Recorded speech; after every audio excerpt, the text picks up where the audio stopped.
Mesdames et messieurs, bonjour. Vous êtes dans le bœuf social. Nous sommes samedi 21 septembre 2024. Dans ce bœuf social, nous allons traiter d'une affaire assez grave qui touche une personnalité de la communauté africaine en France, mais qui est bien connue dans tout le monde francophone, diaspora africaine comme Afrique francophone. C'est quelqu'un qui vous incite à retourner investir dans vos pays respectifs. Oui, vous l'avez compris, nous allons parler de Philippe Simon, qui vient d'être condamné à 3 reprises en France. J'ai ici des documents qui en attestent. Je vais d'entrée dire que j'ai eu une affaire contre Philippe Simon en diffamation. Vous comprendrez dans cette émission ce qu'il s'était vraiment passé le 20 octobre 2022 au tribunal de Bobigny. Vous aurez la version d'un témoin oculaire, donc quelqu'un qui était là ce jour-là. Mais ce n'est pas ma petite personne qui donne, qui induit cette émission-ci. Ce sont surtout les autres. Pour en parler aujourd'hui, nous recevons quelqu'un qui, avec son bâton de pèlerin, a décidé de mettre au grand jour tout ce qui semble être incohérent dans ce que prône Philippe Simon. Et cette personne, c'est Jean Sobayo. Kézanne vous invite à entrer dans une nouvelle ère digitale. Kézanne ouvre une infinité d'opportunités avec un accès. On va se tutoyer, on va pas mentir au public. On sait qu'on s'est déjà rencontrés. C'est l'affaire Philippe Simon contre moi, comme Philippe Simon ou Philippe contre moi, qui nous a permis de nous rencontrer il y a bientôt 2 ans. Donc on se tutoie souvent. Je vais te serrer la main. Voilà, pour vérifier, c'est bien, j'ai fait ton ADN. Donc, et à côté de toi, tu as amené Charles. Oui. Charles. J'aimerais bien la tutoyer aussi. Il faut la permission. Hein? Ah oui. Bon, Charles, nous sommes dans le bœuf social. Ça va bien? Ça va très bien, merci. Très bien. Tu es une ancienne collaboratrice de Philippe Simon. Exact. Et tu as été condamnée dans une affaire contre lui. Oui, on fixe bien. Oui, il faut bien qu'on sache que Philippe Simon est condamné, mais il y en a qui ont été condamnés contre Philippe Simon. Voilà, les choses sont bien. Chers téléspectateurs, oui, car je sais que Philippe Simon va sans doute regarder cette émission pour chercher la petite bête, ça et là. Il faut le dire. Mon cher Philippe, vous savez où j'habite. Vous avez été à cette place de Jean Sobayo avant lui. C'était le lundi 19 avril 2021. Si vous vous sentez diffamé, si vous vous sentez calomnié dans cette émission, les tribunaux sont là. Mais la loi de Nuremberg veut que si vous sentez il y a quelque chose qui n'est pas cohérent pour vous, vous pouvez me contacter et prendre un droit de réponse. Au-delà de nos divergences, je vous recevrai. Mon métier me commande de vous recevoir pour prendre votre droit de réponse. C'est ce qui vient de se passer entre Dieudonné et Elie Semoun, qui ne se parlent plus, mais Elie Semoun a dit si, Dieudonné a sollicité le même média pour avoir un droit de réponse, on le lui a donné. Donc vous êtes dans le même cas de figure si vous vous sentiez calomnié. Alors, Jean Sobayo, oui. On va commencer par ton affaire. Tu as attaqué Philippe Simon en justice pour diffamation. Oui. Peux-tu succinctement nous résumer la chose? Alors, c'est pas compliqué, l'affaire est très simple. Philippe Simon est donc venu sur les réseaux sociaux pour qualifier, notamment en premier lieu, Nassir, l'histoire que beaucoup de personnes connaissent. Donc c'est quelqu'un qui faisait des affaires avec des boutiques à Paris et un peu partout en Afrique. Et Philippe Simon est venu sur les réseaux sociaux pour qualifier Nassir de voleur. Donc je suis intervenu, puisque quand c'est comme ça, les personnes font appel à moi. À ton association? Voilà, à mon association, pour que je puisse... Oui, l'association Notre Bureau, effectivement, pour être défendu. Et effectivement, j'ai pris l'affaire de Nassir en main, comme j'ai pu prendre d'autres affaires dans le passé, concernant le même Philippe Simon d'ailleurs. Et donc j'ai défendu Nassir dans cette affaire. Et effectivement, j'ai fait des vidéos pour montrer au public que non, l'affaire n'est pas telle que Philippe Simon la raconte. Sa version, c'est une version, on va dire, pour le moins édulcorée. Parce que ce qui s'est passé, d'ailleurs, il l'a même dit dans une vidéo, ce qui s'est passé, la réalité, Philippe Simon. La réalité, il faut vraiment être clair avec les gens qui nous regardent. C'est pour ça que quand on parle de révélation, en réalité, c'est ce que les gens ont sous les yeux, mais ils ne le voient pas. Nassir faisait affaire avec Philippe Simon. C'est Philippe Simon qui était d'ailleurs le plus avantagé dans cette affaire-là. Voilà, donc l'affaire, on pourra la... Ce qui n'est pas condamnable. Voilà. Dans une affaire, il y a toujours un qui gagne le plus. Hein. Sauf que je tiens à dire ici que cette affaire n'est pas très claire. Donc là, en ce moment, je suis en train d'attendre de nouveaux éléments pour pouvoir éclairer davantage le public. Parce que c'est une affaire qui est quand même compliquée dans la mesure où, d'après ce que nous savons, il y a eu des facturations de la part d'Investir Osimo qui n'avaient aucun lien avec l'objet social de sa société. On va revenir sur les factures, il y a un chapitre prévu pour cela. Hein. Mais ton affaire maintenant. Alors, tu l'attaques. Pourquoi attaques-tu Philippe Simon? Simplement parce que... Oui, parce qu'il faut vraiment restituer quand même les choses dans leur contexte. C'est parce que, comme le bon monsieur a vu que je m'opposais à sa façon de faire, la façon de faire de son entreprise finalement, parce qu'on parle de lui, Philippe Simon, mais en réalité, c'est plutôt investir au pays. Là aussi, il faut vraiment préciser les choses. Qui est son entreprise? Qui est domiciliée à Montreuil, ici en France. Hein? Oui, au départ, c'était à Villeneuve-Saint-Georges, mais bon, passons. Et ensuite, ça a été domicilié à Montreuil.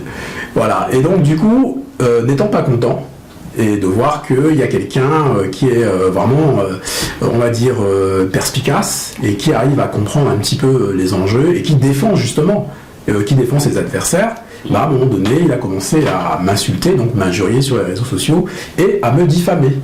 Qu'est-ce qu'il a concrètement dit sur les réseaux sociaux qui a été qualifié de diffamation par la justice? Car j'ai lu, mais il faut que tu le dises. Voilà. Qu'est-ce qu'il a dit? L'objet de la diffamation, c'est très simple. Il a dit que j'avais prétendu être avocat alors que je ne suis que juriste. Autrement dit, il était en train de dire que j'étais un escroc. Je me faisais passer pour un avocat alors que j'étais à peine un juriste. Bon, il a rajouté que j'étais un juriste des bas quartiers, que j'avais pas le niveau de toute façon pour être avocat, etc., etc. Mais c'est là-dessus que ça s'est joué pour la diffamation.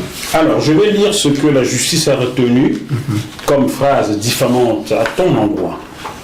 Entre guillemets, ce sont les propos de Philippe Simon que la justice a donc retenu comme injure ou comme injure, surtout parce que c'est injure partout. Entre guillemets, je ne vais pas descendre au niveau des cacas. Donc, si tu restes dans ça, je suis désolé, mais bonne soirée. La justice a qualifié cela d'injure. 2. Lui, il dit qu'il est avocat. Il n'est pas avocat. Il est juriste. Il n'a pas pu être avocat. La justice a qualifié ceci de diffamation. C'est écrit. Et je diffuse ça, vous le voyez.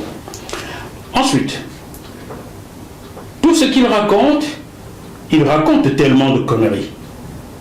Qui sont tellement. Point. La justice a qualifié ceci d'injure. Ensuite, il suffit de l'écouter 5 minutes pour se rendre compte qu'il raconte tellement de mensonges. La justice a qualifié ceci d'injure.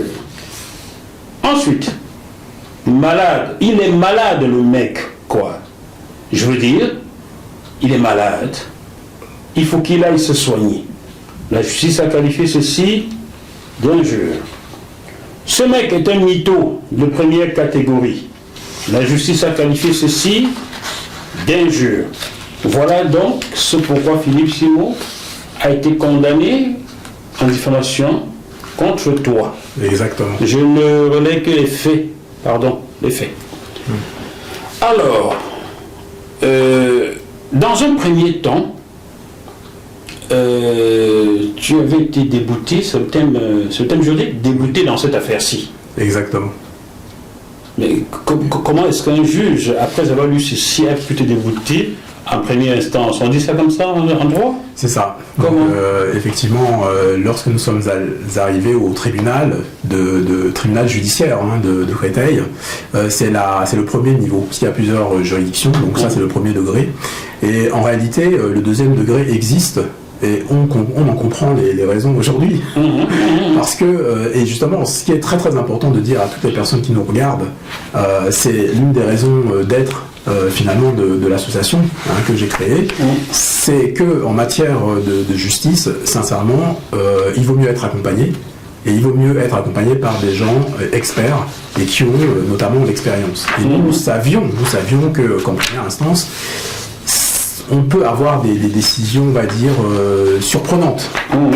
Voilà, et d'ailleurs, aussitôt, dès que nous avons eu connaissance de cette décision, nous avons donc interjeté appel de cette décision. Et j'ai même fait une vidéo pour expliquer aux personnes qui me suivent, ne vous en faites pas. Je l'ai dit clairement. Tu étais tellement sûr de ton fait que tu l'as dit, ne vous inquiétez pas, il sera condamné. J'ai même expliqué que le juge avait violé les textes de loi. Oula. En fait. Oui, non, j'assumais parfaitement ce que je... Pour la justice française, ouais. Pour la justice française, de toute façon, chers téléspectateurs, pardonnez-moi d'appuyer ce que tu dis. Oui, les juges en France, la justice en France, c'est à géométrie très variable. Je connais une dame originaire de chez nous, du Cameroun, qui avait affaire avec un ami de Nicolas Sarkozy, ancien notaire ou je sais pas quoi, huissier. Elle a attaqué l'affaire à l'injustice, dégoûtée, elle est allée jusqu'à la Cour de cassation. Oui. Lorsqu'il y a une audience à la Cour de cassation, si le président de la Cour prend parole, cela donne le droit au plaignant de faire ce qu'on appelle des notes en délibéré. Elle a demandé à son avocat de faire des notes en délibéré, l'avocat ne les a jamais faites. Comme elle me met les juristes, elle a fait ces notes en délibéré qu'elle a adressées à la présidente de la Cour de cassation, c'était une dame, je crois Blandine ou quelque chose comme ça. La veille du nouveau jugement de la Cour de la cassation, ces notes en délibéré ont comme par hasard disparu. Elle m'a contacté. J'ai écrit à la Cour de cassation pour dire que je menais une enquête là-dessus. Tenez-vous tranquille, chers téléspectateurs. Je ne dis pas que je suis fort. Ah non, je ne suis pas du tout fort. Je suis un petit type sur rien. En 24 heures, ces notes en délibéré ont réapparu. J'ai les deux dossiers dans les mains. Les deux. Donc, on peut donc comprendre que les juges, parfois, soit ils sont négligents, soit ils sont fatigués. On va dire ça comme ça. Bon, ton juge contre Philippe Simon, le premier, était peut-être fatigué. Oui, on va dire ça comme ça. On va dire ça comme ça. Oui. Il y avait beaucoup de travail. Ouais. Surtout avec la Covid, là, il y a des millions de dossiers qui sont accumulés. Donc, monsieur le juge, ne soyez pas dur avec moi, je suis passé devant vous. Alors, ça arrive, cela dit, ça arrive. Tu es allé en appel. Oui, donc on a interjeté appel de cette décision, une décision qui nous paraissait mais hautement scandaleuse. Ubuesque, quoi. Oui. D'accord. Carrément, ubuesque, oui. Ouais. Bon, et maintenant je vais lire la décision de la Cour. Chers téléspectateurs, j'essaie Philippe Simon me regarde, donc je ferai pas l'erreur. Philippe, vous ne m'attraperez pas, donc je lis que des faits. Par ces motifs, la Cour, statuant publiquement par arrêt contradictoire sur l'action publique, déclare Philippe Simon Meupeu coupable des faits de diffamation envers particuliers et injures publiques commis les 24 juillet 2022. En répression, le condamne à 1 000 € d'amende avec sursis. Il a été surlaxé quelque part. Relax pour les infractions de recel. Sur l'action civile, reçoit la constitution de partie civile de Jean-Claude Chancho, dont Jean Sobayo, c'est ça son vrai nom, pour ceux qui ne le savaient pas. Ensuite, condamne Philippe Simon Meupeu à payer à la partie civile 1 000 € à titre de dommages et intérêts, outre 1 000 € sur le fondement de l'article 475-1 du Code de procédure pénale. Rejette toute autre demande. Condamne le prévenu aux entiers dépens, y compris aux frais du constat d'huissier du 16 août 2022. Je vais m'arrêter là. Est-ce que j'ai bien rendu la chose? C'est parfait. Bien. C'est le tribunal de d'où, il faut que je dise, la Cour d'appel de Paris. C'est écrit Cour d'appel de Paris. Je ne peux pas, c'est un document officiel, je ne peux pas vous le diffuser, je n'ai pas ce droit-là. J'ai vérifié, j'ai pas ce droit, j'ai pas, non? Oui. J'ai pas le droit. En fait, si, sauf qu'il faut anonymiser. Anonymiser, bon, voilà. Très bien. Donc, et puisqu'il y a le nom de Philippe Simon, si je diffuse, son nom aurait été diffusé. Mais par contre, j'ai le droit d'en parler. Oui, on a le droit de diffuser le nom de Philippe Simot. Ah, on a le droit. Oui, on a le droit. Puisque, bon, voilà, je prends mon stylo pour apprendre. Sauf qu'il y a certains tiers qui n'ont pas besoin d'être cités. C'est pas trop grave, mais qui n'ont pas besoin d'être cités. Bien. Et on fait attention à ne pas citer les officiels, c'est-à-dire que le magistrat qui a statué, etc., pour des raisons que tout le monde peut comprendre. Surtout qu'il était fatigué. Oh non, c'est son collègue qui était fatigué. Ah ouais. Lui, il a bien travaillé, son collègue pourrait dire alors, il m'a défié. On ne va pas diffuser ça, on ne va pas être fou. On est en France. Bien. Jean, on va revenir à toi, car ton dossier est très... Nous allons rester sur toi, puisque à travers ton association, notre bureau, tu accompagnes Chan. Rebonjour Chan. Rebonjour. Ça va toujours? Ça va très bien. T'as bien mangé le bœuf bourguignon? C'était bon, merci. T'as bu un bon coup? Parce que ton assiette est vide là, serre-toi, vas-y, on est à la maison. Non, merci. Et Philippe Simot, le jour où vous venez, si vous êtes d'accord avec moi, on mangera aussi, car au-delà de tout, nous sommes des frères. Nous sommes tous des frères. Il ne faut pas oublier ça. L'argent ne doit pas nous rendre fous. Nous sommes tous des frères. Donc, le jour où vous venez, si vous êtes d'accord, on mange le bœuf bourguignon, on se parle voilà, comme des personnes civilisées. Bien, Chan, tu as été condamné dans une affaire contre Philippe Simot. C'est toi qui avais attaqué Philippe Simot. Oui. Ça fait boomerang, quoi. C'est ça. C'est Étienne Dao qui t'a tapé le boomerang. Là, il vit comme un boomerang, puis c'est revenu sur toi. Alors, raconte-nous, comment as-tu connu Philippe Simot et comment es-tu arrivé à travailler pour lui dans un premier temps? Est-ce que je peux apporter une précision par rapport... Oui, bien sûr. J'ai été condamnée, mais j'ai fait appel de la décision. Ah, d'accord. Donc, c'est encore en suspens, là. Exact. C'est en cours. Voilà. Ah, d'accord. Bon, comment as-tu connu mon frère, même s'il ne va pas aimer le thème, mais ça reste mon frère. Simon, c'est plus Bamileke que tout autre chose, donc c'est mon frère Bamileke. Comment as-tu rencontré Philippe Simot et dans un premier temps, comment l'as-tu rencontré? C'était pendant la période du Covid, donc vers 2020. Je le suivais de temps en temps. Donc j'ai regardé certaines de ses émissions, etc. C'était intéressant. Et ce jour-là, en fait, il faisait un live et il parlait de tontine. Donc il parlait de différentes choses, mais il avait mis un lien qui dirigeait les personnes vers la tontine pour que les personnes, en fait, puissent y accéder. Et je ne sais pas ce qu'il voulait mettre en... Une tontine qui l'organisait? Voilà. Avec le droit juridiquement d'organiser une tontine? Mais... Non. Avec son équipe, en tout cas. Donc, c'était à ce moment-là que moi, on va dire, que j'ai cliqué donc sur le lien. Et je lui ai envoyé un premier message par rapport à la tontine parce que j'avais dit que je n'ai pas toutes les informations. Je suis rentrée dans le groupe, j'ai cliqué, dans le groupe qu'il avait créé, mais j'ai pas toutes les informations et je vais sortir du groupe. Voilà c'était le premier contact que j'ai eu avec lui. Il m'a répondu brièvement, etc. Et j'ai continué à parler brièvement avec lui par message WhatsApp. Et là, j'ai vu un petit peu ce qu'il faisait, les modérateurs, etc. J'étais intéressée, on va dire, pour faire de la modération. Donc, je lui ai envoyé un message pour dire si je pouvais faire de la modération, un seul message. En lui disant que j'étais intéressée, je suis une de ses abonnés, etc. et tout ça. Il m'a répondu de suite. Il m'a dit donne-moi ton nom, ton prénom, je vais t'ajouter en tant qu'administrateur. Voilà. Donc, ça n'a pas été de l'insistance, comme il tient à le dire très souvent. C'était un message que je lui ai envoyé pour la modération. Il a répondu et par la suite, plus tard, il m'a rajouté dans le groupe de modération.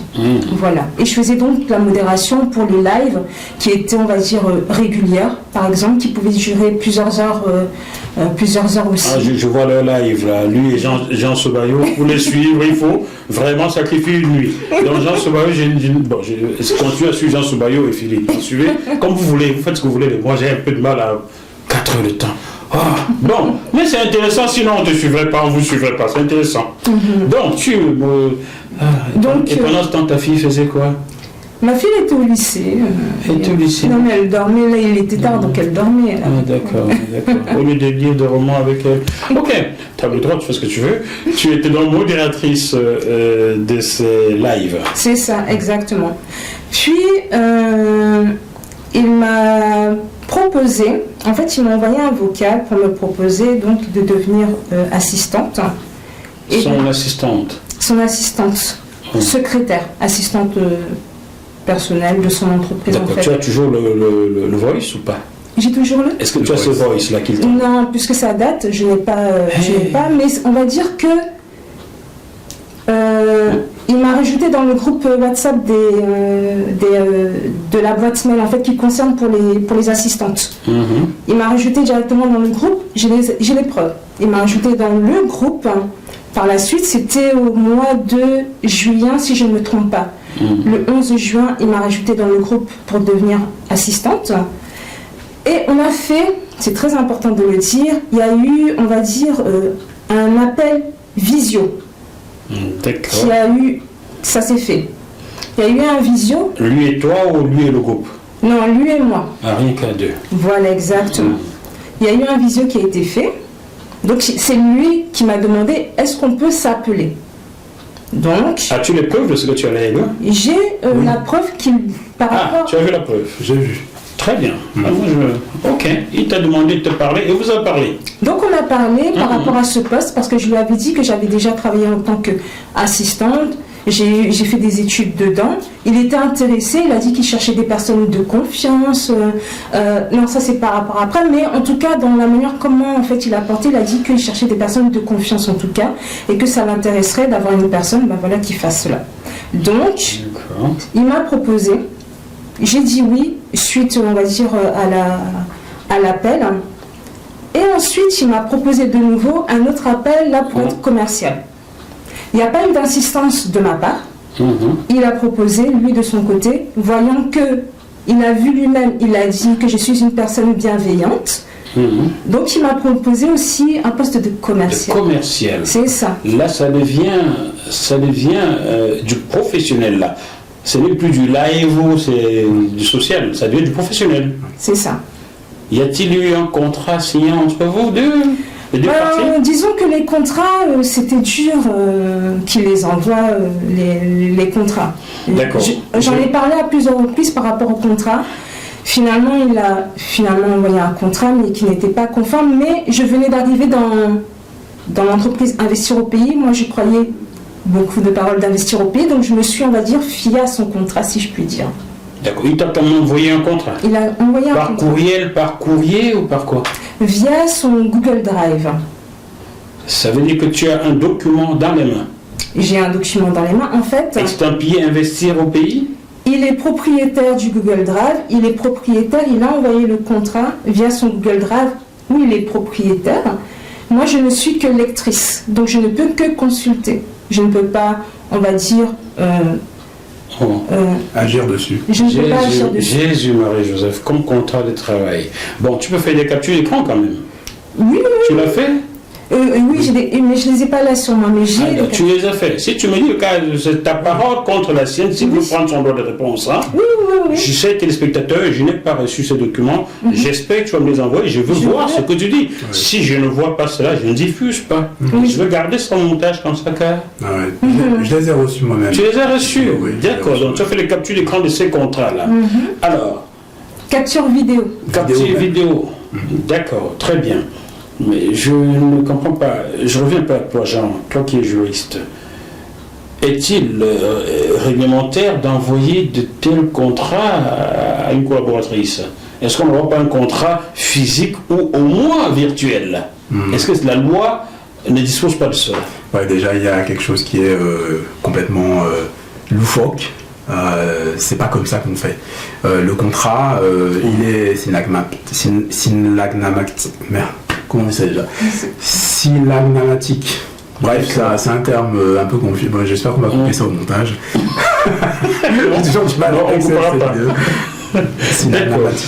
Syllagmatique. Bref, c'est un contrat en fait qui lie les deux parties. C'est juste ça que ça veut dire. Et en gros, il faut la naissance des deux volontés pour pouvoir collaborer. Ça veut dire que si tu envoies un contrat via Google Drive, en fait, toi, tu peux le modifier à tout moment. Donc, quelle est donc la valeur de ce contrat-là? Le contrat n'est pas bon, hein, c'est évident. Je commence à comprendre. C'est évident. Attends, tu vas le répéter. Si tu envoies un contrat par Google Drive, cela te laisse latitude de le modifier quand tu veux, comme tu veux. Oui. Sans l'accord de la partie adverse. Sans l'accord, effectivement, de la partie adverse. Or, un contrat sans accord de volonté, c'est un drôle de contrat sur le plan juridique. C'est un drôle de contrat. D'accord. Voilà. C'était pour éclaircir cette partie. Alors, ce contrat, la partie que tu as capturée, était le contrat originel qu'on t'a proposé ou une autre version? C'est le contrat originel. Ah d'accord, c'est déjà bien. Maintenant, ce contrat te liait à l'entreprise Investir au pays. C'était en quelle année?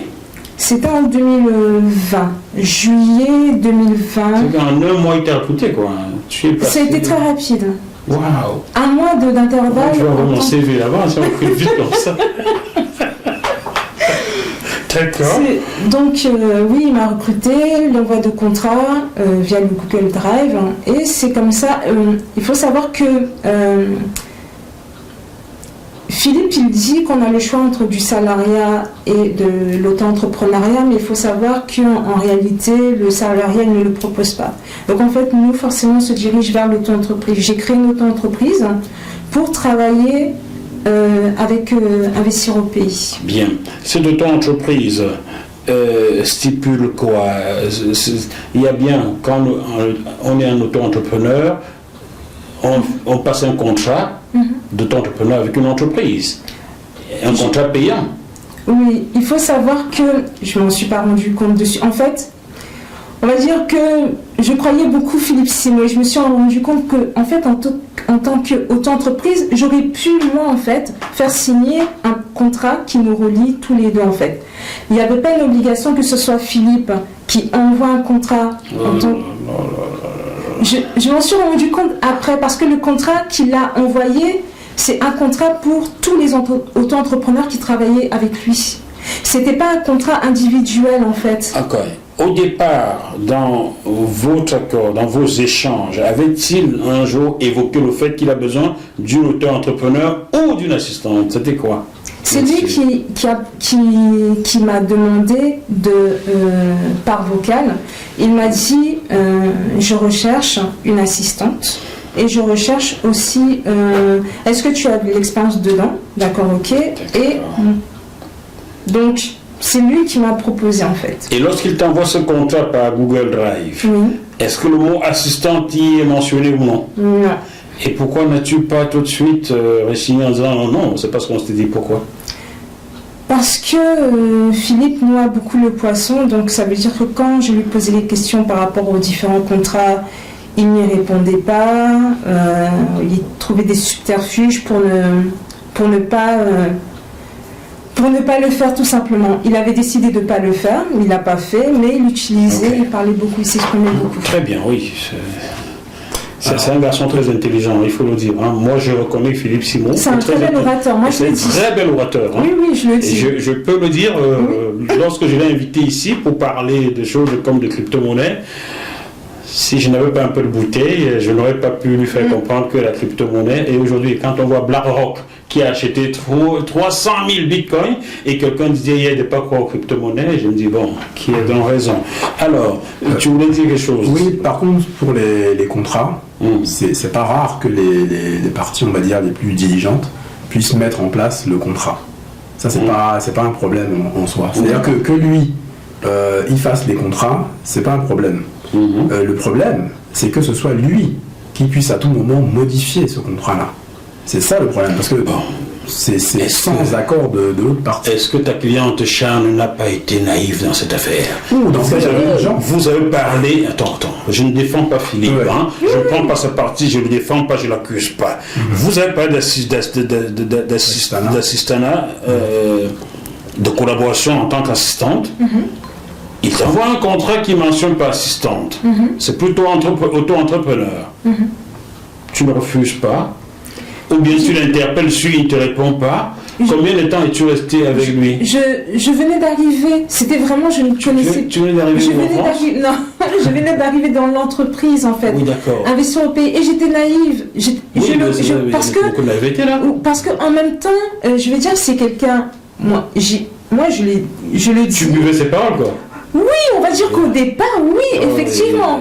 Effectivement, maintenant, voilà, j'ai l'expérience. Mais maintenant, c'est vrai qu'au départ, je me suis dit, il le dit lui-même, c'est quelqu'un qui fait les choses différemment des personnes dans la communauté, parce qu'apparemment, il y a beaucoup de vols. Donc lui, c'est vraiment une personne qui est différente. Il faut lui faire confiance. Il est une personne morale, il est totalement clean. C'est lui qui le dit. Et en fait, c'est vrai qu'à ce moment-là, oui, j'ai été naïve parce que je me suis dit, une personne de la communauté, en tout cas qui essaye de faire des choses dans la communauté, etc., c'est intéressant, faut le dire, mais... Donc je peux fermer l'œil sur telle chose, c'est ce que tu te dis, quoi. Au départ, moi, je n'ai pas fait attention, mais maintenant, je me suis rendu compte que oui, beaucoup de paroles, un peu de naïveté, faut le dire. Est-ce qu'il t'arrive de chanter? Tu chantes? Pourquoi? Est-ce que tu chantes? Pourquoi? D'abord, c'est quoi? Il faut que tu me dises, si tu me dis pas, tu m'en parles la suite. Je chante plus. Tu chantais? D'accord. Est-ce que tu es croyante en Jésus? Je crois en Dieu. Ah, en Jésus aussi alors? Je crois en Dieu. Le divin, je crois en Dieu. Tu vas à l'église, non? Je crois en Dieu. Est-ce que tu peux chanter Il est venu le temps des cathédrales? Le monde est entré dans un nouveau millénaire. Je pense que c'est ce qui a dû t'arriver, hein? Je pense que on était beaucoup en fait comme ça. Beaucoup. Et Jean, lors de la préparation de cette émission, et tu me le disais il y a quelque temps, tu me disais que, je peux le dire, puisque tu m'as envoyé le document, c'est toi qui m'as informé, que Philippe Simot est évangéliste. Oui. Dans une église. Oui. Est-ce que tu peux nous en dire plus, s'il te plaît, car c'est toi qui m'as informé. Lorsque j'ai fait le fameux live Arnaque dans la communauté, le cas Philippe Simot, en regardant un peu, parce que jusqu'alors je ne m'intéressais pas du tout à ce personnage. En fait. Nous on était là, on faisait notre truc par rapport à l'association, on faisait nos choses. Et quand j'ai commencé à regarder un petit peu ce que faisait Philippe Simot, je suis tombé sur Église Connexion. Église Connexion. Voilà, Église Connexion, et j'ai regardé un peu, et c'est là où je suis tombé sur la photo de Simot, et c'était marqué diacre. Et je me suis dit, donc moi j'ai vu évangéliste, hein, pas diacre, c'est évangéliste qui est écrit. Oui, mais c'est marqué diacre. Il faut que je regarde encore plus, quoi. Exactement, c'est vraiment marqué diacre. Pendant ce temps, je cherche. Et en fait, c'est là où je me suis dit, c'est vraiment curieux, parce que, il ne me semble pas qu'il en avait vraiment parlé, etc., etc. Et je me suis dit, ah oui, d'accord, peut-être que certaines choses s'expliquent. Et donc, j'ai poussé un peu les recherches sur cette église, et j'ai compris que c'est une église qui est vraiment bien implantée dans le monde. C'est une église, il faut le savoir, qui comporte des millions d'adeptes. Et justement, j'ai trouvé qu'il y avait une incohérence totale entre les agissements de Philippe Simot et le fait qu'il soit diacre dans cette église. Bon, moi j'ai la photo que tu m'as envoyée, c'est écrit évangéliste et non diacre, même si les deux font le même boulot, c'est évangéliste. Oui, mais en fait c'est juste la capture à ce moment-là. Mais je suis formel, hein, c'était marqué diacre. C'était marqué diacre, en tout temps ça a évolué, quoi. Peut-être, mais en tout cas sur le live qui est encore en ligne, c'est moi-même qui ai filmé, marqué diacre. Voilà, donc je pense que là-dessus... Très bien. Chers téléspectateurs, évangélisation ou diacre, c'est la même chose, c'est ça de Dieu. Et l'église s'appelle Connexion. Oui. Alors, j'ai un peu cherché, et nous avons ensemble cherché. Nous avons découvert que cette église Connexion fait l'objet d'une surveillance approfondie des renseignements généraux français. Ça veut dire qu'il y a des choses à reprocher à cette église-là? Alors, moi, je ne suis pas au fait de tout ce que fait les RG, hein. Mais c'est vrai que depuis quelques années, on le sait, il y a certaines églises, notamment évangélistes, qui sont surveillées, puisque c'est classé secte, quand même. Donc ça, il faut quand même le dire aux gens. Oui, c'est classé comme je te laisse responsable de tes mots, hein. Non, je répète, c'est classé comme des sectes. C'est-à-dire, je ne dis pas que ce sont des sectes, c'est classé comme des sectes. Tu le sais, tu as lu, tu as les preuves. Ah oui, non, j'ai lu. Très bien. Oui, bien sûr.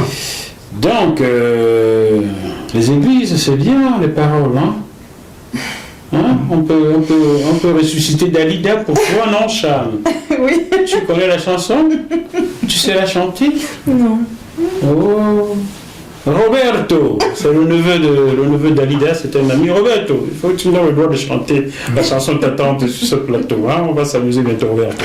Bon, alors, tu es resté combien de temps, Chan, en poste avec, ou bien tu as travaillé combien de temps avec Philippe? J'ai travaillé en collaboration avec Philippe donc en tant que salarié, en tant qu'auto-entrepreneur. En tant que salarié, je t'arrête. As-tu jamais reçu une fiche de paye? Jamais reçu de fiche de paye et il y avait un lien de subordination entre Philippe, donc le chef, et moi qui était employé. Tu as travaillé 1 an pour lui? Pratiquement jusqu'à février 2021. Disons tu as travaillé même que 6 mois.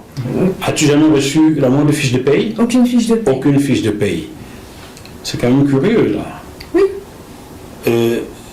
Je ne vais pas t'épargner. Franchement, tu bosses avec quelqu'un, tu te dis salarié, tu ne reçois pas de salaire. En France, où on doit payer, on doit tout payer, et cela ne t'interpelle pas? Tu t'es hypnotisé ou quoi? Non. C'est quoi? Au bout d'un moment, en fait, quand j'ai vu qu'il y avait certaines incohérences, en fait, j'ai attendu, on va dire, à la toute fin, si je puis dire, pour apporter un maximum d'éléments de preuve, en fait, par rapport au travail que j'apportais, par rapport aux liens de subordination, etc. Je me suis rendu compte que tout le travail que j'avais fait, en fait, que ce soit les prospections, etc., les clients qui ont acheté des produits, etc., je me suis rendu compte que ça ne servait à rien de parler avec Philippe. Je continuais à travailler, mais j'avais dans l'idée qu'à un moment donné, je ne croyais plus en ce qu'il disait. Donc je me suis dit que il faut que tu réunisses un maximum de preuves par rapport à tout ce que tu as fait. Et à partir de ce moment-là, j'avais pas dans l'idée de lancer une procédure. C'est simplement, en fait, je voulais apporter tous les éléments de preuve que j'avais par rapport à ma collaboration avec Philippe Simon, tout simplement. Et là, quand je me suis dit que il est temps, on va dire, de partir, à ce moment-là, je lui ai envoyé mes factures, simplement pour qu'il me paye. Et même des factures d'auto-entrepreneuriat. Exactement. Cette fois-ci. Oui. Donc, tu nous as parlé de salariat, maintenant tu envoies les factures d'auto-entrepreneuriat. Parce que, vu qu'il m'a jamais envoyé le contrat, malgré le fait que j'ai parlé de contrat, il n'a jamais envoyé, il n'a jamais répondu.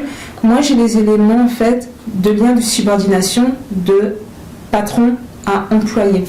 Donc là, il faut que les prud'hommes requalifient cela alors. Exact. Tu as des preuves que tu as travaillé? J'ai des preuves que j'ai travaillé. Vous avez des échanges email? Exact. Ce n'était pas par Google Drive? Non. Alors c'était des échanges WhatsApp, puisque je n'ai plus accès à la boîte mail. Mais j'ai quand même en fait une capture où en fait j'étais assistante, c'est noté, assistante de Philippe Simon. C'est moi qui répondais aux mails, c'est moi. Bien. Voilà. Avais-tu une quelconque relation avec tes collègues? Je suppose qu'il y en avait. Il nous a rajouté dans un groupe qui s'appelle un groupe WhatsApp qui s'appelle Coach Financier.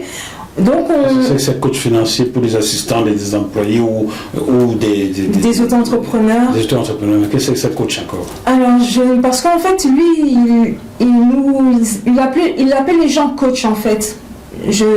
On était des entreprises, mais il nous appelle coach. C'est-à-dire des personnes qui n'ont aucune expérience. C'est ça qu'il faut comprendre. Hein. Des gens qui n'ont aucune expérience, il va leur donner des titres ronflants. Et ce que ne dit pas Charles, le poisson, en fait. Ce que ne dit pas Charles, c'est que on lui a confié également, enfin Philippe Simon lui a confié également la formation de certains de ses clients. Tu formais des clients? Tu les formais en quoi? On va dire que j'essayais de les former comme je pouvais les former. Oui, mais en quoi? À la cuisine, à la nourriture, aux achats? Par rapport, on va dire les comment je pourrais dire ça? En tant que coach, on va pouvoir, je pourrais dire, on va pouvoir, aider la personne, l'accompagner à peut-être prendre un peu plus de confiance, à l'aider à... Mais Charles, l'intitulé de ta mission, tu ne l'as pas, tu ne connais pas, tu ne sais pas quel est l'intitulé de ta mission là. Tu es formé en quoi? Il a dit qu'il n'y a pas besoin d'être formateur. Il a dit qu'il n'y a pas besoin d'expérience d'être formateur, mais on forme. Je suis un client de la maison investie au pays, on m'a confié à Chan de me former. Tu me formes en quoi? Quand il veut dire former, ça veut dire on est avec le client, on est en contact avec lui, on discute avec lui par rapport à ce qu'il doit faire, on est là, on va dire, pour le motiver, pour lui apporter... voilà, c'est ça. Je comprends pourquoi tu étais vraiment coach alors, tu me motivais. Car lorsque je vois Carlo Ancelotti au Real Madrid, C'est pas un très grand naturel, mais c'est un grand psychologue et un grand motivateur. C'était ça ton rôle, quoi. Tu poussais les gens à chuter, quoi. En fait, d'après ce que j'ai compris de l'affaire, je sais pas qui faisait des modules, on va dire entre guillemets. On va pas spéculer sur le terme module, mais c'est comme ça qu'ils présentent l'affaire. Et en fait, eux, ils ont fabriqué des modules de formation et ils prenaient des personnes sans forcément beaucoup d'expérience ou sans expérience et ils leur balançaient en fait ces modules-là pour que ces personnes puissent réciter ces modules aux clients. C'est pour ça que depuis des années, je dénonce. Je dis que, mais non, ça c'est pas de la formation. Voilà. Pour ces formations-là, les gens payaient. Bah, Oui. Donc les gens payaient pour venir être formés par des gens qui eux-mêmes ne savaient même pas ce qu'ils vont. Oui. C'est pas possible. Certains collègues disaient que certains collègues disaient même ce n'est pas normal que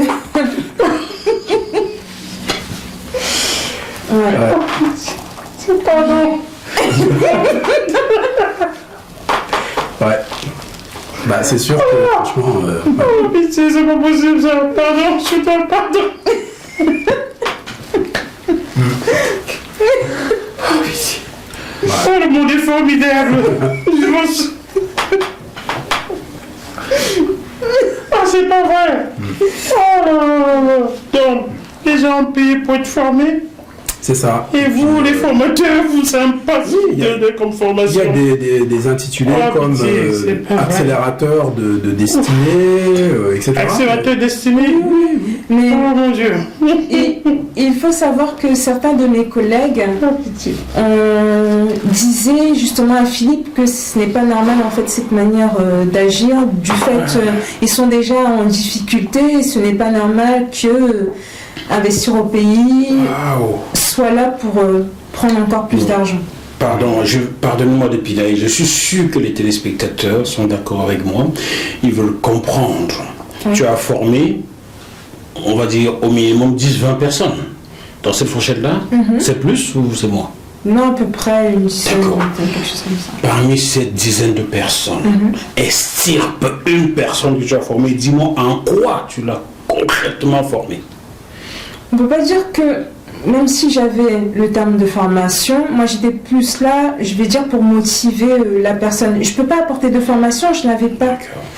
J'avais pas de. Pas de compétences. Ben, disons que il disait de former les personnes, mais en réalité, on ne pouvait pas former les personnes, on était là pour les motiver. Est-ce que tu avais une compétence de formatrice déjà? Non. Jean Sauvaillon, Oui. le juriste que tu es, est-ce que dans ce pays de France, pays dit de droit, on peut accepter, la justice peut accepter que quelqu'un soit formateur sans en avoir la qualité? Normalement, non. Peut-on accepter que quelqu'un propose des formations sans avoir des personnes qualifiées pour assumer ces formations-là? Non. Je parle selon le droit. Oui, selon le droit et selon, on va dire, les normes qui existent dans cette profession. D'accord. Voilà. Puisque, j'en parle avec d'autant plus de facilité que c'est un travail, c'est un domaine que je connais parfaitement, puisque certains le savent, je suis moi-même professeur, donc bon, voilà. Bien. Et il y a eu beaucoup de choses à reprocher au niveau des formations, hein, énormément. Hein. Ça, c'est juste l'arbre qui cache la forêt. Hein. C'est ça. Bien. Et aujourd'hui, c'est vrai que c'est intéressant d'expliquer, vraiment de dire les choses aux gens, parce que c'est énorme ce qui s'est passé. Bien. Ouf. Ça me dépasse. Ok, quelqu'un va me dire, et toi-même, est-ce que tu connais les Camerounais? Et toi-même qui parles, est-ce que tu peux former? Oui, je peux former. En tant que journaliste reporter, j'ai souvent reçu des jeunes de lycée, comme on voit ici, en stage en entreprise. J'en ai souvent reçu. Je viens d'être contacté par une jeune fille qui va venir en stage de 2 mois sur JNTV+, qui est une entreprise. Là, je lui ai demandé ce que je sais faire. Donc, Déjà, ce ne sera pas comme Chan qui forme sans savoir en quoi elle forme.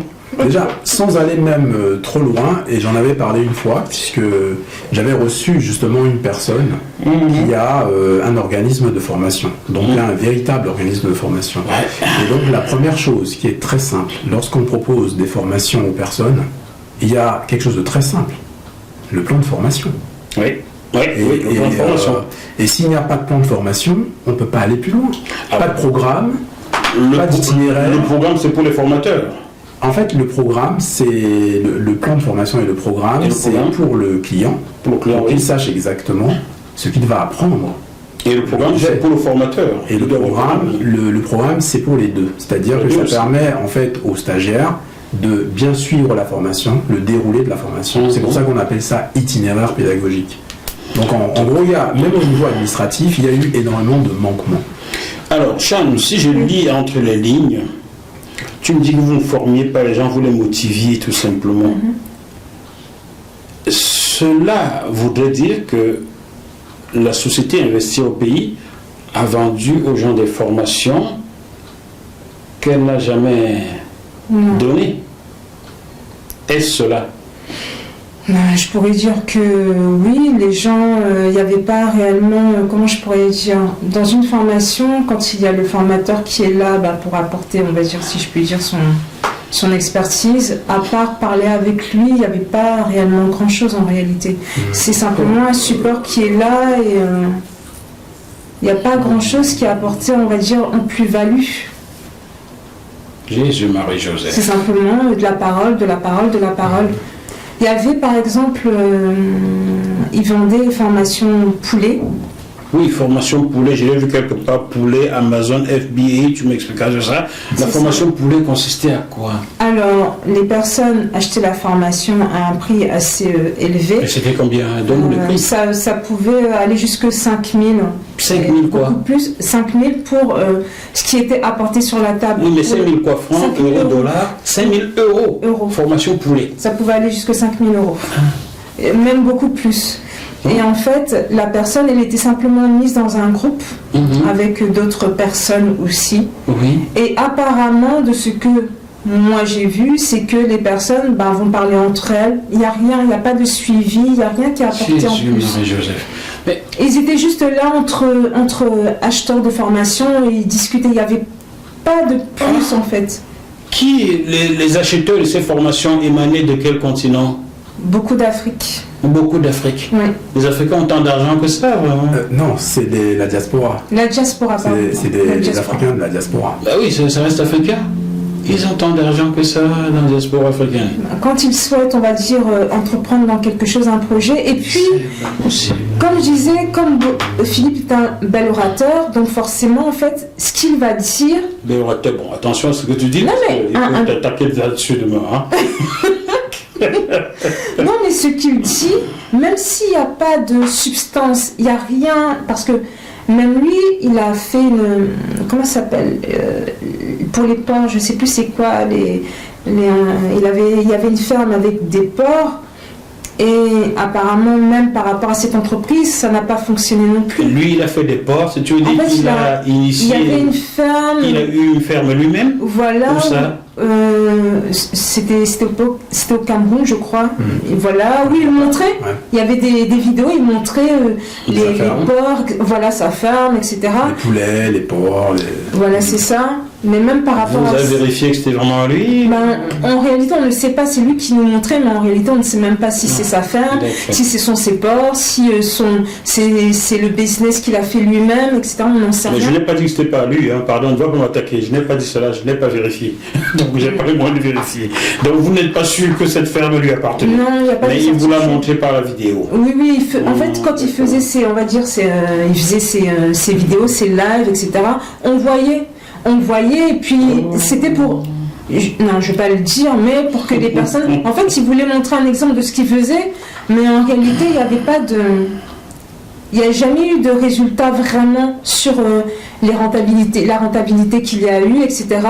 Où on sent Bon, ben, je vais appeler au Cameroun pour qu'on fasse des recherches. En tant que journaliste, j'ai le droit de mener une investigation. Il faudrait qu'on me trouve où est la ferme de Philippe Simon au Cameroun. Voilà, je vais chercher. Et qu'on a des chiffres j'ai ce droit-là d'investiguer sur quelqu'un. Même sur le président Paul Biya, j'ai le droit d'investiguer. On est d'accord.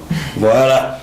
Lorsque je dis qu'Emmanuel Macron est un menteur, je peux le prouver. Lors de la déclaration du patrimoine, il a déclaré 200 000 dollars, tous les millions qu'il a gagnés sur Rothschild. Là, on ne sait pas où c'est passé. Donc, monsieur le président Emmanuel Macron, vous êtes un menteur. Et le jour où vous venez vous asseoir ici, si vous jamais venez, ça va chauffer pour vous. Donc, on peut le faire en France, heureusement. Bien. Finalement, donc, tu as été condamné. Lors de ton procès contre Philippe Simon, étais-tu au tribunal? J'étais au tribunal. Je vais expliquer pourquoi j'ai fini par lancer cette procédure au pénal.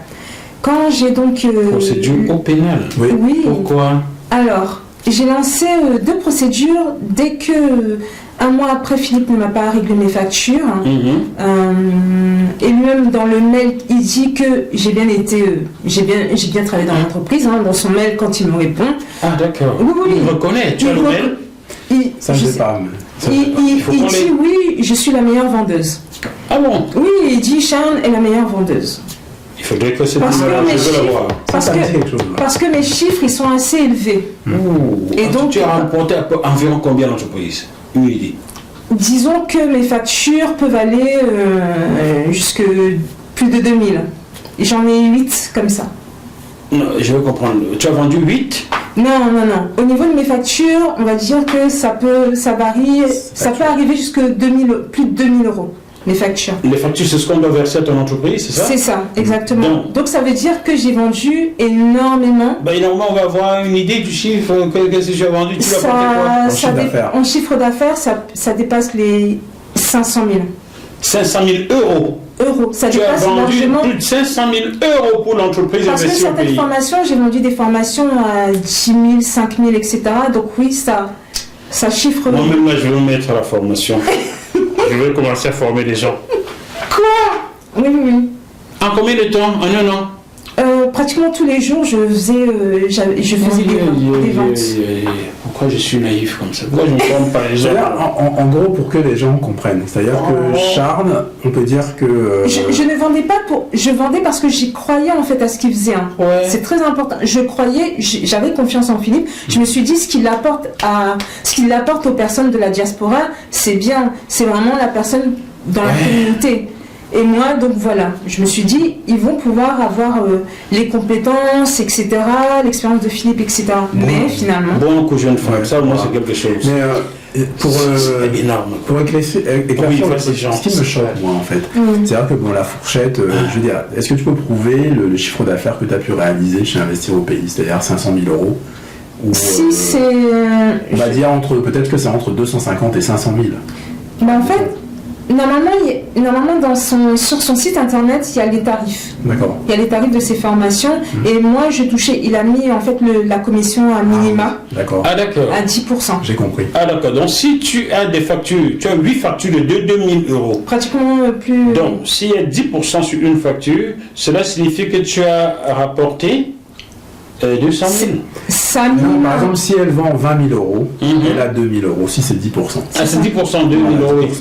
Donc ça veut dire que si tu vends, par exemple, si tu as 10 000 euros, par exemple, si tu reçois 10 000 euros, ça veut dire que tu as vendu pour 100 000. C'est ça, ouais. En gros, c'est ça. Donc j'estime, en tout cas par rapport aux documents que moi j'ai vus, je pense que tu as dû vendre pour 200 250 000 euros de chiffre d'affaires. Parce que parfois on peut s'embrouiller au niveau des chiffres, mais c'est pas ça qui m'étonne. Ce qui m'étonne le plus, enfin ce que je trouve effarant, c'est que c'est certain que Charles a fait du chiffre d'affaires pour l'entreprise Investir au Pays. Mais au final, à l'heure où on parle, elle n'a reçu aucun centime. Qu'elle me dise. Tu veux nous dire que tu n'as jamais perçu un centime de l'entreprise Investir au Pays? Je n'ai jamais perçu un centime de l'Investir au Pays. Avec le chiffre d'affaires que tu as fait, tu n'as jamais perçu? Avec le chiffre d'affaires que j'ai fait. Waouh. Bon, je ne vais pas commenter cela. Et comment un juge a-t-il pu te condamner pour quoi? D'accord. Alors, tu as lancé deux procédures contre Investi au pays et lui a contre-attaqué. Voilà, j'ai lancé donc une procédure, on va dire, au prud'homme et au tribunal de commerce. Deux procédures en 2021, de suite après, dès qu'il ne m'a pas payé au niveau de mes factures. Et donc la justice est un petit peu longue, donc ça prend un petit peu de temps. Oui, avec la Covid, oui, ça prend du temps. Exactement. Et il faut savoir que c'est uniquement en 2023 que Philippe a fait opposition, en fait, suite au tribunal de commerce, parce que j'avais lancé la procédure, je ne sais pas trop, je ne connais pas trop les termes, mais il a fait une opposition par rapport, en fait, à mes factures. Il a fait une opposition. C'est uniquement là, par la suite, qu'il a fait, en fait, une procédure au pénal pour contrecarrer mes deux procédures. Pourquoi va-t-il au pénal? Alors là, je peux l'expliquer très simplement. C'est-à-dire que ce que vient de dire Charles, c'est qu'en réalité, elle a juste sollicité le juge au tribunal de commerce pour que le juge puisse prendre une décision. Une décision qui va être exécutoire pour le paiement de ses factures. Parce que pour aller saisir un huissier, il faut qu'il y ait une décision de justice. Voilà. Et quand il s'en est rendu compte, qu'est-ce qu'il a fait? Donc il a fait un blocage, c'est-à-dire qu'en gros il a contesté en fait cette procédure pour obtenir, je veux dire, des délais, on va dire des délais supplémentaires. Donc c'est facile de ralentir les procédures judiciaires. Et de la même manière, par la même occasion, il s'est dit, je vais trouver quelque chose pour essayer de la faire condamner au pénal afin de court-circuiter les deux procédures en cours, c'est-à-dire au Conseil de prud'homme. Et au Conseil de prud'homme, c'est très simple, parce que d'après tout ce que Charles a raconté, quelqu'un qui est juriste et notamment spécialisé en droit social, il comprend aisément que là, il y a un problème. Il y a un gros problème de travail dissimulé, c'est comme ça que ça s'appelle, puisque tu ne peux pas faire travailler quelqu'un comme ça sans contrat. Voilà. Et même si tu fais un contrat commercial, puisque c'est son objectif, c'est-à-dire c'est d'échapper aux URSSAF en réalité. C'est ça l'objectif visé. Donc il y a beaucoup d'entreprises qui font ça en France. Et si tu fais un contrat commercial, le problème, comme Charles l'a souligné, c'est qu'il y a des relations de subordination. Donc elle va recevoir, on appelait ça avant des ordres, maintenant on appelle ça des directives.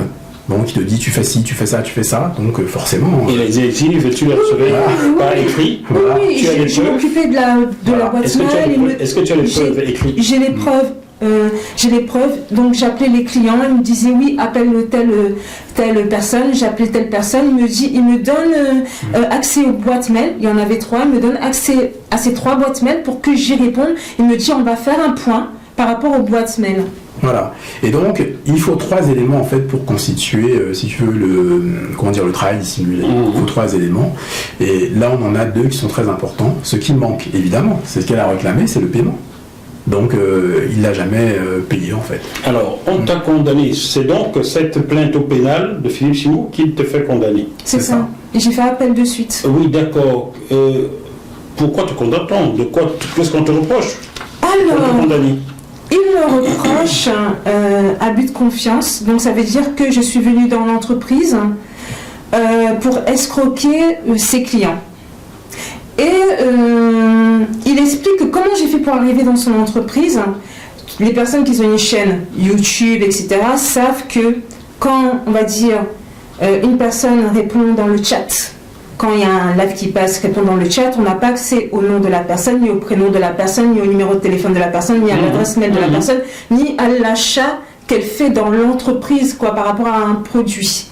Il dit donc que, abus de confiance, donc je suis venue voler ses clients, mais comment j'ai fait pour savoir quel client achète telle formation, à quel montant, donc je ne sais pas. Donc, abus de confiance, il parle aussi... comment on dit, escroquerie au jugement, quelque chose comme ça. Il dit en fait que j'ai monté tout un dossier, tout un stratagème pour créer un faux dossier, une fausse affaire de manière, on va dire, à tromper le tribunal, la justice. Il dit qu'en fait je suis venue avec des documents qui sont faux et je suis venue encore plus avec d'autres documents faux pour tromper la justice. Il dit parce qu'il n'y a pas de contrat. C'est moi qui ai fait le contrat. J'ai créé moi-même un contrat. Parce qu'apparemment tous ces contrats sont semblables avec les autres partenaires commerciaux, etc.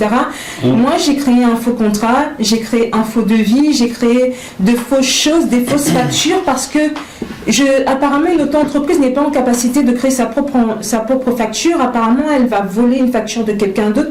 En fait il dit que j'ai volé une facture à lui et j'ai modifié les informations. Mais une auto-entreprise a le droit de facturer. Mais... J'ai moi été auto-entrepreneur en 2013, j'ai payé toutes ces choses. Oui, mais il dit que je suis rentrée en fait dans ses fichiers, dans son Google Drive, etc.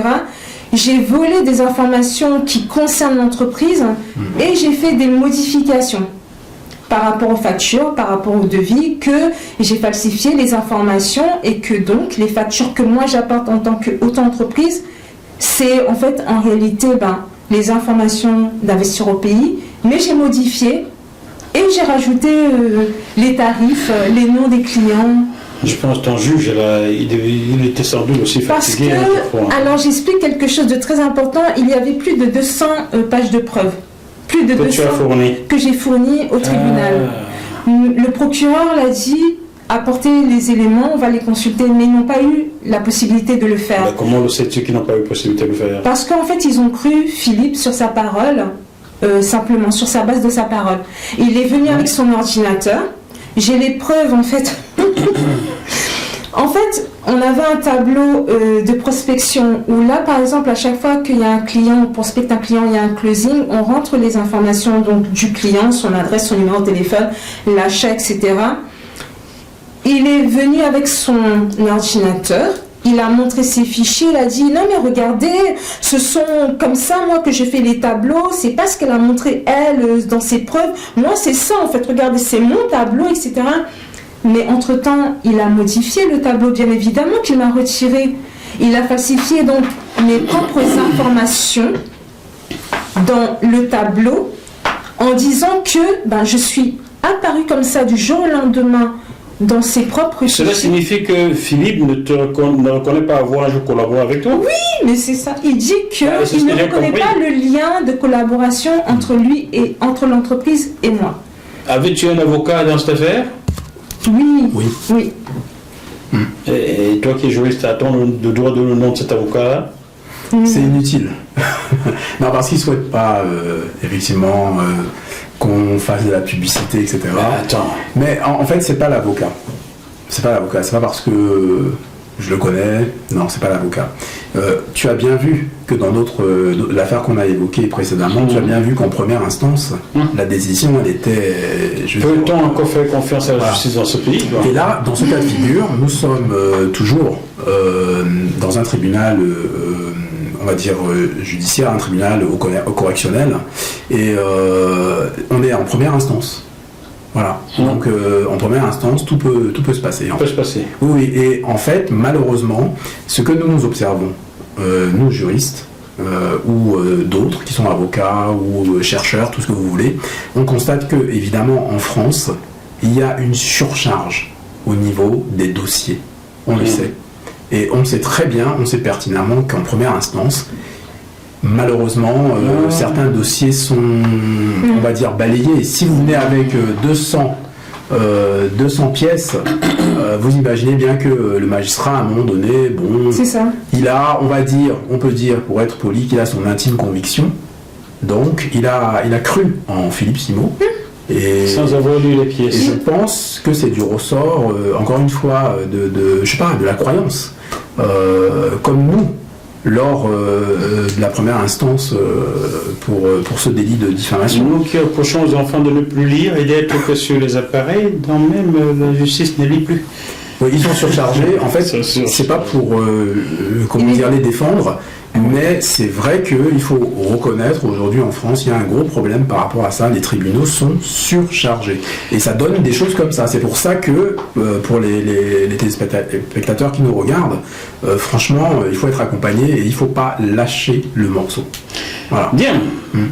La dernière partie de cette première partie te concerne toi. Philippe Simot te poursuit une fois. Alors, il te poursuit à son tour. Ouais.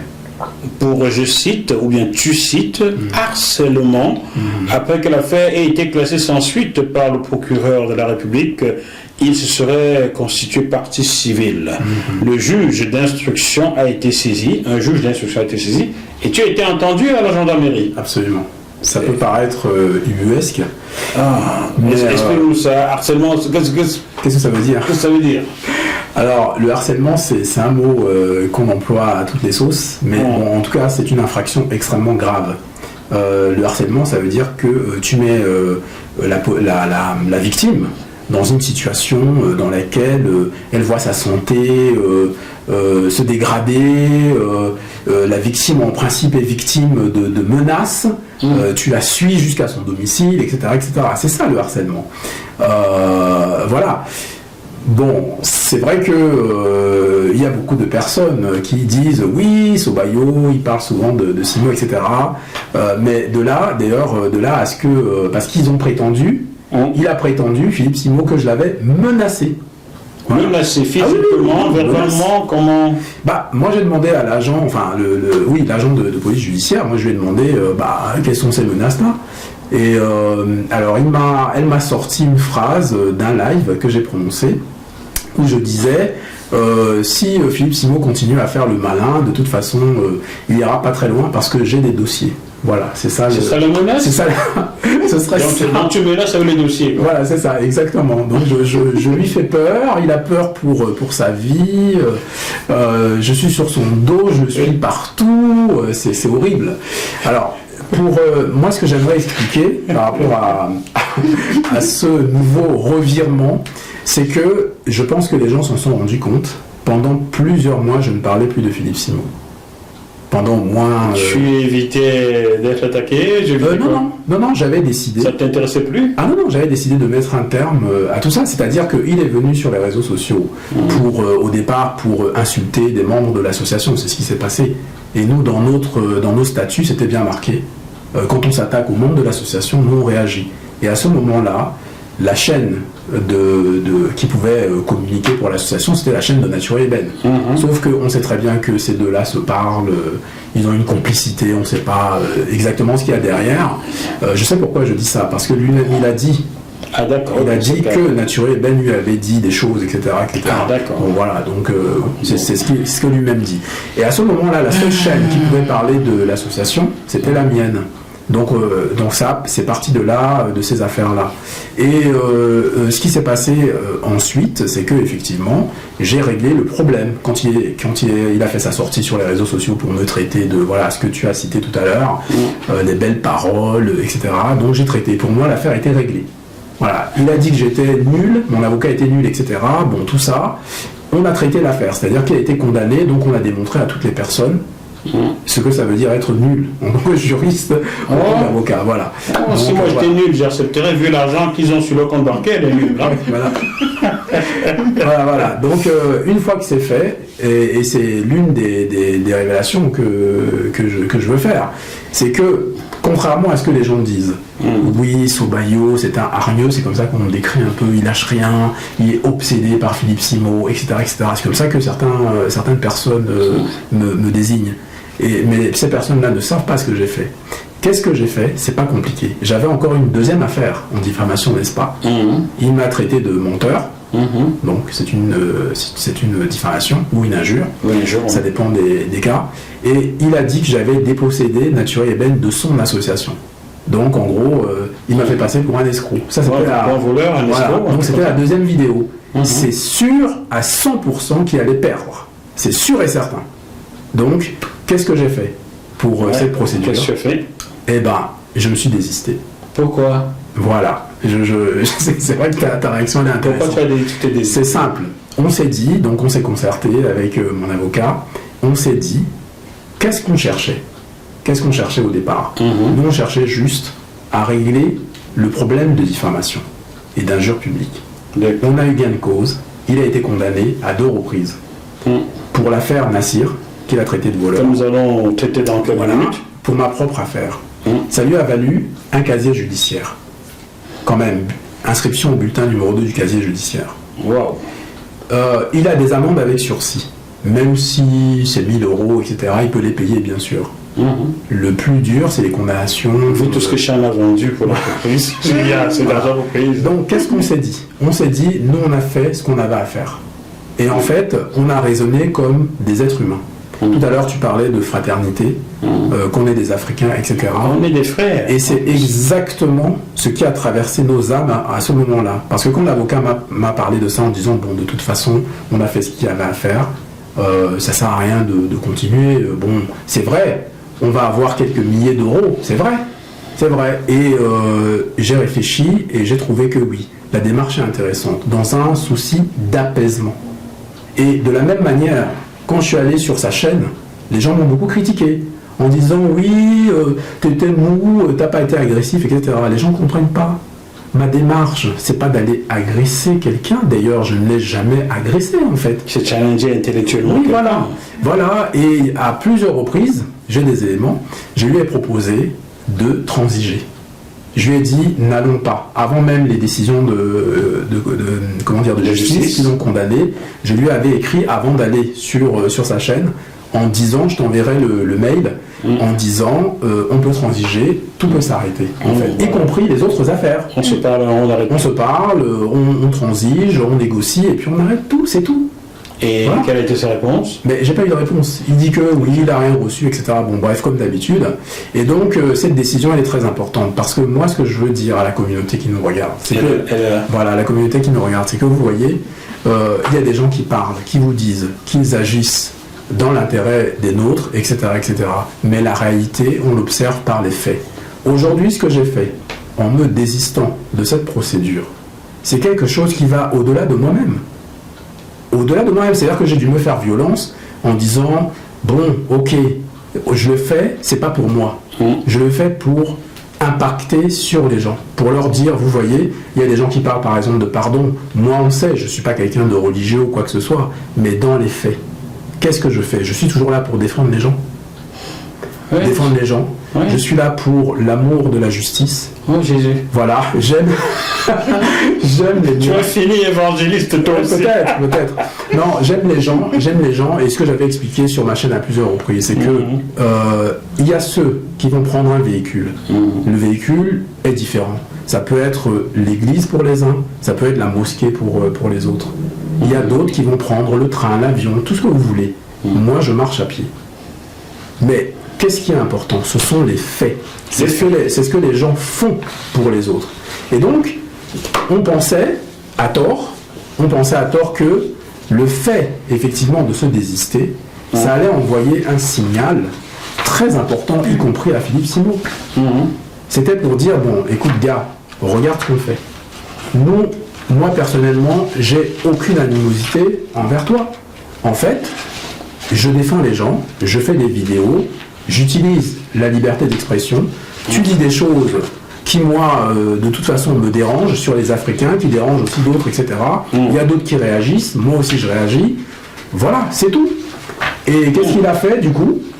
C'est pour ça qu'aujourd'hui, d'ailleurs, je l'ai dit à mon avocat, j'ai dit, si j'avais su ce qui allait se passer par la suite, je n'aurais pas laissé tomber cette procédure. Parce que qu'est-ce qu'il a fait? Il a accéléré, c'est-à-dire que il a continué cette procédure qu'il avait initiée déjà bien avant. Donc il a continué la procédure. Et c'est au mois de septembre, encore au mois de septembre, c'est il y a quelques jours, que j'ai été auditionné à la gendarmerie. Pour harcèlement. Pour harcèlement. Vous vous rendez compte? Et j'ai appris aussi, par la même occasion, l'histoire de Charles avec la condamnation au pénal. Et c'est une condamnation, pour l'instant, qui est vraiment injuste. Qui est vraiment injuste. C'est-à-dire que voilà une personne qui a travaillé pour ce monsieur, qui a généré des centaines de milliers d'euros de chiffre d'affaires, qui n'a pas été payé du tout 0 centime, et qui, aujourd'hui, si on s'arrête là aujourd'hui, est condamné au pénal. Et la condamnation, elle est vraiment sévère. Je ne sais pas si on peut en parler. Attends, tu connais l'histoire de Jésus, non? Oui. Elle est croyante. C'est l'histoire de Jésus.